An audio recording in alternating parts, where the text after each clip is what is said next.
they would put Butler back in. Hey there guys, what's going on and welcome back to our channel. Much like the NFL, the NBA has had its fair share of bans as well. Most of them, unlike the NFL, make a lot of sense and were better for the game rather than worse for it. Some of them were made to make matches more equal, some of them were made to prevent injuries, and some of them had a touch of NFL in them.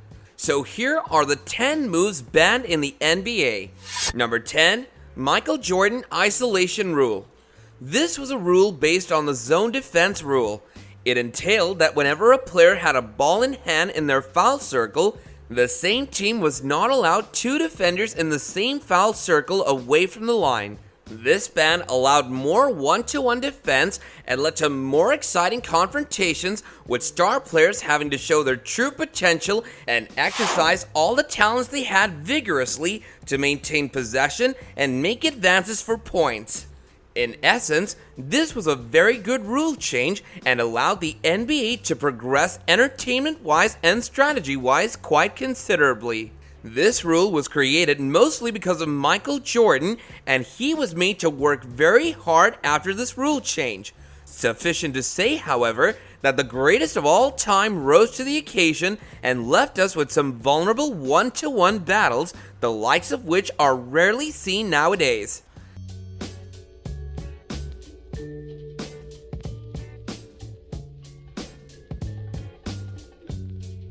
Number 9, banned zone defense.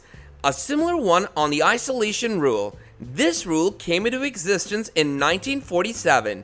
Individual stars, even the best ones, could not make a very significant impact because there was just too many defenders past the foul line protecting the rim, blocking shots. It was near impossible to get a shot in, even for the best of players. This led to a series of very boring and low-scoring matches. This allowed for, yes, you guessed it, more one-to-one confrontations, which increased the intensity, competitiveness, as well as level of excitement and overall fairness between the defense and attack for each team during a game. Number 8, shot clock. Before 1954, teams would have a very significant advantage as there was no fixed time limit on how long they could keep the ball with them without making a scoring shot.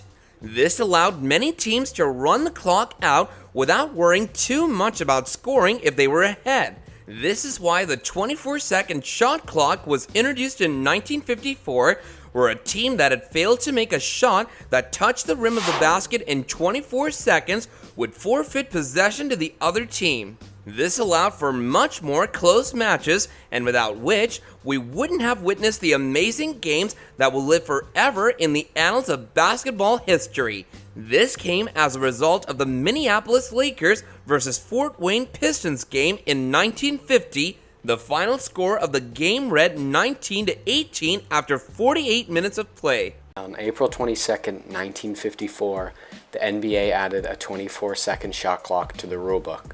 Number 7, free throw dunk. NBA players are not allowed to jump past the scoring line after throwing until the ball touches the rim of the basket during free throws. If this wasn't introduced, it would mean the players would simply bounce the ball off of the basket and then dunk it in before anyone could respond. This was very problematic and almost unfair, which is why it is banned today. Now you have to throw and you cannot jump to dunk. Number 6, hand checking. Hand checking was finally banned in the 2003-04 season because teams were not using it appropriately and it was very difficult to regulate as well. Hand checking is when a defender can touch an advancing player but without actually impeding his progress. This rule was problematic because its boundaries were not clear. There was no clarification on what impeding progress meant, and so, even though hand checking may have been stopping progress and preventing scoring shots, the referee let it go because it was being used defensively, and it was supposed to be used that way, right? LeBron James is the best player in the world. There's no defensive pressure or touching because of the new rules in the current state. Number 5, jumping contact. The credit for this rule belongs with Dwayne Wade alongside several other players. The rule entails that no kicking or extending knees is allowed while trying to jump to score points and jumping into the defender while trying to shoot.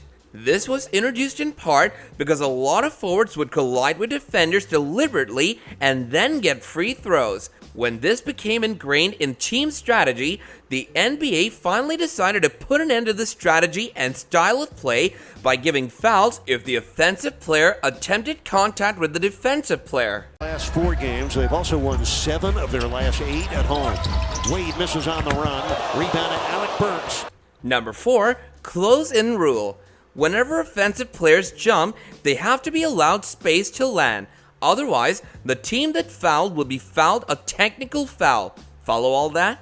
In simpler words, not giving space to other players whilst they're jumping is banned. This ban was introduced mostly because many players were getting injured and missing many important games just because another player from the other team, whilst jumping up to block their shots, landed on the offensive player's foot, causing grievous injury. This was getting too frequent and action had to be taken, thus not giving space, so to speak, was banned. Again, that's what they call all the time when you get your feet into the landing space of the shooter. Number 3, stealing jump ball.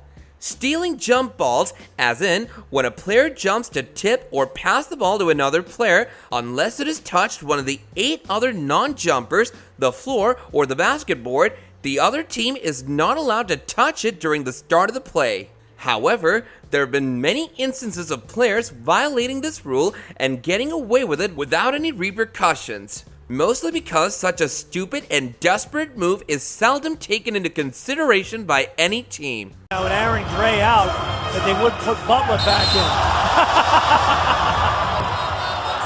in. Number 2, Big B Dance.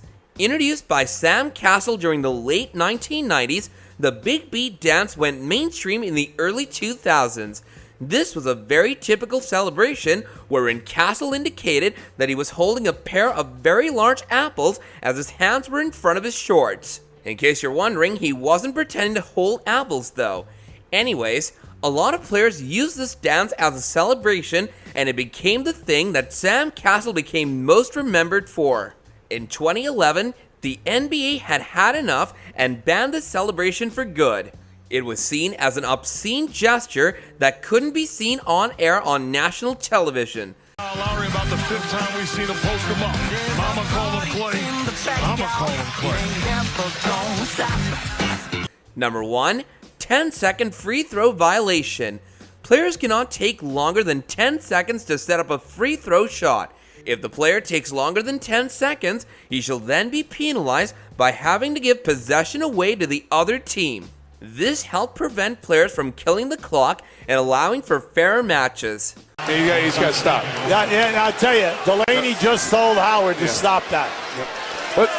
So do give us your thoughts on these banned NBA moves in the comments section below and whether you think they're just ridiculous or whether you think they're fair and impartial. And before we get out of here, don't forget to like, share, and subscribe. Until next time, guys, take care and goodbye.